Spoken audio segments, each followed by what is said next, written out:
राधिका यादव। आखिर राधिका यादव का कातिल कौन है? क्या वो पिता हैं जिन्होंने गोलियां मारी हैं या कोई और है? आखिर राधिका यादव की मौत कैसे हुई है? ये मतलब एक ऐसी पहेली है जिसका जवाब आपको खोजना है, क्योंकि अब मैं बहुत सारे फैक्ट्स आपको बताने वाला हूं जिसको सुन के आप थोड़ा चौंक जाएंगे, हैरान हो जाएंगे और शायद आप सवाल पूछेंगे उसके बाद, यही सवाल जो मैं पूछ रहा हूं कि आखिर राधिका का कातिल कौन है। ये सब जानते हैं कि राधिका टेनिस प्लेयर थी, कंधे में चोट लगी तो उसने अपनी टेनिस एकेडमी खोली। अब बच्चों को वो टेनिस सिखा रही थी, खुद भी बहुत बड़ी नहीं थी और साथ में जैसे इस उम्र की हर लड़कियां करती हैं रील्स बनाती थी। और कहा जा रहा है कि रील्स की वजह से पिता ने हत्या कर दी, कुछ ये कह रहे हैं कि टेनिस एकेडमी की वजह से पिता ने हत्या कर दी। अब लेकिन जो पुलिस की जांच में सामने आ रहा है वो सुन के आप थोड़ा चौंक जाएंगे, हैरान हो जाएंगे, क्योंकि बात ही ऐसी है। एक बात, राधिका मतलब एक एक ऐसा सपना, मतलब कहाँ तक पहुंच गई, नेशनल खेल रही थी यार टेनिस में, और चोट लगने के बाद में जैसा हर खिलाड़ी के साथ होता है कि अप डाउन चलते रहते हैं, उसने हिम्मत नहीं हारी, और अपनी एकेडमी खोली, बच्चों को ट्रेन कर रही थी। लेकिन जानते हैं, पिता ने गोलियां मारी, सीने में गोलियां मारी, पीठ पीछे से गोलियां मारी। सब कह रहे हैं पिता कातिल है, पिता कातिल है, राइट, एग्रीड। लेकिन जानते हैं ये टेनिस एकेडमी खुलवा के किसने दी? पिता ने। उसके पिता ने वो टेनिस एकेडमी खुलवा के दी। उसके पिता ने उसको पूरा स्पॉन्सर किया टेनिस एकेडमी खोलने के लिए, उसकी टेनिस सीखने के लिए। अच्छा, हैरान करने वाली बात यह है यहां पे कि लोग सब कह रहे हैं कि पिता ने मार डाला, पिता ने मार डाला, लेकिन जब आप फैक्ट्स को देखते हैं तो आपको एक नई कहानी समझ में आती है। नंबर एक, टेनिस सिखाया किसने? उसके पिता ने। उसके पिता ले लेके घूमते थे जगह जगह, सब जगह कोचिंग पे ले आना तो साथ ले आते थे, अगर पैसे की जरूरत पड़ती पैसा देते थे। उसके सपनों में अगर किसी ने रंग भरे हैं तो वही पिता हैं जिन्होंने गोलियां मारी हैं। तो पिता कातिल, मतलब आखिर ऐसा कैसे हो गया? ये यू टर्न कैसे हो गया? वही पिता जो टेनिस एकेडमी खुलवाते हैं वो टेनिस एकेडमी खुलने से नाराज हो जाते हैं। वही पिता जो टेनिस सिखाते हैं वो टेनिस खेलने से नाराज हो जाते हैं। वही पिता जिसने अपनी बच्ची को पाला पोसा बड़ा किया, जिससे बच्ची अपनी हर बात कहती थी, वही पिता एकदम ऐसे हो जाते हैं कि गोलियां सीने में उतार देते हैं। यार ये खेल क्या है, हुआ क्या है? पुलिस की जांच में जो चीजें सामने आ रही हैं वो बहुत ज्यादा हैरान करने वाली हैं। सबसे ज्यादा सामने आ रहा है कि जो राधिका की मां है मंजू, वो एकदम चुप्पी साध के बैठी है घर में, क्या हुआ क्या नहीं हुआ उन्हें ना कुछ बोलने को तैयार है ना कुछ बताने को तैयार है। फिर उस समय घर पे क्या हुआ, 10 जुलाई को ऐसा क्या हुआ कि इतनी बड़ी घटना हो गई? एक एक एक बाप ने अपनी ही बेटी का कत्ल कर दिया। अब तक जो थ्योरी सामने आई, दो थ्योरी सामने आई है, मतलब जो जनता में फैली हुई है, जो आपने सुनी होंगी लोगों के मुंह से, लेकिन जो सच है वो हम आगे एपिसोड में बता रहे हैं।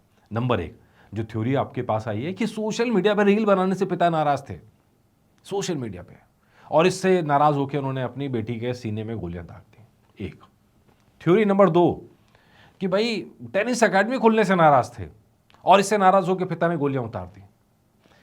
यार ये दोनों की दोनों थ्योरियों में मतलब बहुत, अगर आप लॉजिकल तरीके से देखेंगे तो आप एक्सेप्ट दोनों ही थ्योरी को नहीं कर पाएंगे।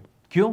पहला, इंस्टाग्राम अकाउंट की बात है, वो इंस्टाग्राम अकाउंट तो 1 महीना पहले ही डिलीट कर चुकी थी, तो उस इंस्टाग्राम अकाउंट पे झगड़ा कैसे हो सकता है जिसकी कहा सुनी के बाद हत्या कर दी गई? नंबर दो, कि जिस टेनिस एकेडमी के लिए बात हो रही है वो टेनिस एकेडमी तो पिता ने खुद खुलवा के दी थी। फिर क्या हो गया? अब यहां से असली कातिल की बात शुरू होगी। असली कातिल कौन है? अभी हुआ ये कि पिताजी जो हैं उसके, राधिका के पिता जो हैं, वो कुछ दिन पहले अपने रिलेटिव्स के यहाँ गए थे, और रिलेटिव्स के यहाँ गए और आसपास सोसाइटी में उनको लगातार ताने मारे जा रहे थे। क्या ताने मारे जा रहे थे? कि वो बेटी की कमाई खाता है। गजब है यार, गजब है। ये सोसाइटी को कोई और काम ही नहीं है, घर में खाली बैठे बैठे चाय पीते पीते दूसरों की जिंदगी में नरा घोलना ही घोलना है। कौन है ये लोग यार? कौन है ये लोग जिनको दूसरों की जिंदगी से इतना मतलब है कि दूसरे की बेटी क्या कर रही है? अगर बेटी अच्छा कर रही है तो बाप को ताने, नहीं कर रही है तो बाप को ताने, घर के अंदर बैठी है तो बाप को ताने मां को ताने, घर में नहीं बैठी है तो बाप को ताने मां को ताने। यार ये सोसाइटी है क्या? किस चीज की बनी है सोसाइटी? कहां से आते हैं ये लोग? मतलब जैसे जैसे आप पड़ताल करेंगे पता लगेगा कि भैया एक बाप जो है इस बात से टॉर्चर हो गया, वो उसकी बेवकूफ़ी है कि वो इस बात से टॉर्चर हो गया। जिन बेवकूफ़ लोगों की बात को नहीं सुनना चाहिए था, उसने उन लोगों की बात को सुना। ये उसकी सबसे बड़ी गलती है। उस गलती के बाद में मतलब जिन चीज़ों को सुन के उसको इग्नोर कर देना चाहिए था, उन चीज़ों को सुन के अपनी बेटी से झगड़ा करने भी पहुंच गया। ये एक पोर्शन कि भैया ये सोसाइटी कातिल नहीं है तो और कौन है? आखिर उसे मतलब क्या पड़ रहा है कि उसकी बेटी कमा के अगर ला रही है घर में, तो उससे फर्क क्या पड़ रहा है उसको? और टेनिस एकेडमी से ऐसा कौन सा करोड़ों की कमाई हो रही थी यार? 2 करोड़ अगर बाप ने लगाए हैं और बेटी कुछ कमा रही है, पैरों पे खड़ा हो रही है, इसमें किसी को कोई एतराज क्यों हो सकता है? लेकिन हो रहा है। तो पुलिस की जांच में सामने आया कि पिता परेशान था इस बात से कि जहां जाए वहां ताने मार रहे हैं कि बेटी की कमाई खा रहा है, बेटी की कमाई खा रहा है। अब मुझे यह बताइए, पिता तो कातिल है ही, उसने तो गोलियां मारी हैं, उसको तो जेल जाना ही चाहिए, फांसी लगनी चाहिए, जो बनती हो सजा वो बननी चाहिए। लेकिन क्या वो लोग जिन्होंने ताने मारे थे, क्या वो सजा के हकदार नहीं है? उन सबके नाम बताने चाहिए कि ये लोग थे ताने मारने वाले, ये रिश्तेदार थे जिन्होंने मेरी बेटी पे सवाल उठाए। ये एक थ्योरी हो गई। वो लोग उतने ही जिम्मेदार हैं। मतलब मैं ये मान रहा हूं कि जिन जिन लोगों ने राधिका के काम पे सवाल उठाए, उसके कैरेक्टर पे सवाल उठाए, वो सब भी उतने ही बड़े कातिल हैं जितना वो पिता है जिसने गोलियां मारी हैं। अगर आप एग्री हो तो मुझे कमेंट करके बताइएगा जरूर ये बात, ये एग्री है कि नहीं है। और दूसरी एक बहुत बड़ा फैक्टर, जो पिताजी हैं उनके, जो महाराज जी अपनी बेटी का कत्ल कर देते हैं, गोलियां चला देते हैं। अभी तक सामने ये आया था कि 3 गोलियां मारी गई, अब सामने ये आ रहा है कि भाई 3 नहीं 4 गोलियां बदन में उतारी हैं। उस आदमी को इतना गुस्से में था, उसको यह भी नहीं पता उसने कितनी गोलियां मारी हैं। अगर बंदूक में उसके पास शायद और गोलियां होती तो और गोलियां मार चुका होता। क्या आपको लगता है कोई स्वस्थ इंसान कर सकता है? मतलब उस आदमी को डिफेंड करने का कोई लॉजिक है ही नहीं किसी हालत में। वो आदमी तो सलाखों के पीछे जाने के लिए ही उम्र कैद होनी चाहिए, फांसी होनी चाहिए उसे। अपने ही खून का कत्ल कर दिया, वो भी कुछ लोगों के कहने पे। लेकिन एक जरा सोचिए उसके बारे में जो सामने आ रहा है अब, कि वो हर किसी पे शक करता था। उसकी वाइफ जो है वो बताती है कि मंजू रानी, वो बताती है कि भाई जब शादी हुई तो उस पर भी शक करता था, किसी और से बात नहीं करने देता था। कि मलकियत हो गई किसी की क्या?